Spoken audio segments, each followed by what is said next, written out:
The death of the face, the psychology of the iron mask. Imagine waking up every day for 34 years and never seeing your own reflection. Imagine that your face, the very thing that tells the world who you are, has been legally deleted.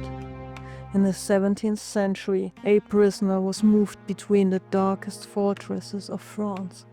He had no name, he had no crime, he only had a mask. Today, we aren't looking for the man behind the mask. We are looking at what the mask did to the man. This is the psychological journey of the ultimate unperson. This is the death of the face. In psychology, our face is our primary tool for social feedback. When we smile and someone smiles back, our brain confirms our existence. But for this prisoner, that feedback loop was severed. He was told that if he ever spoke of anything other than his basic needs, he would be killed instantly.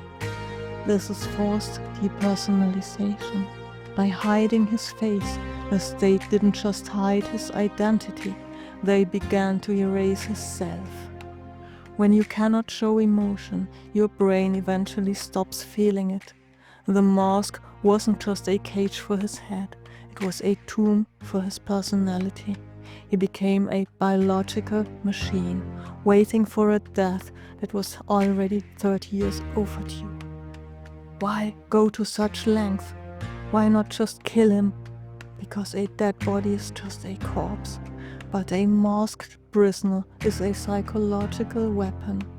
King Louis XIV understood the power of the unknown. By keeping this man alive but hidden, he created a myth that terrified every noble in France. The prisoner became a tabula rasa, a blank slate upon which everyone projected their darkest fears. Psychologically, the prisoner was no longer a human being, he was a symbol of absolute power. He outlasted his own name, becoming a ghost that haunted the halls of Versailles without ever leaving his cell. After decades, something terrifying happens to the human mind. Institutionalization. The cell stops being a prison and becomes a womb. Reports say the prisoner was treated with strange respect, fed the finest foods and allowed to wear expensive lace.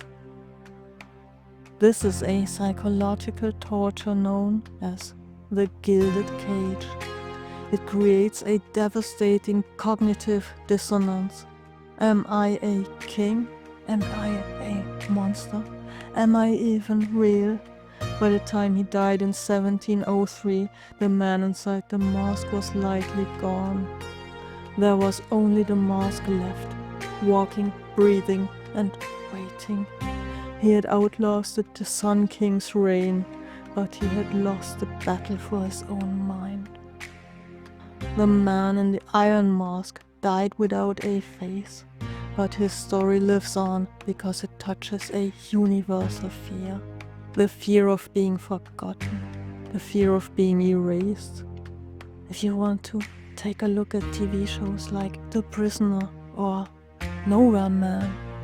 I once was a huge fan of this series.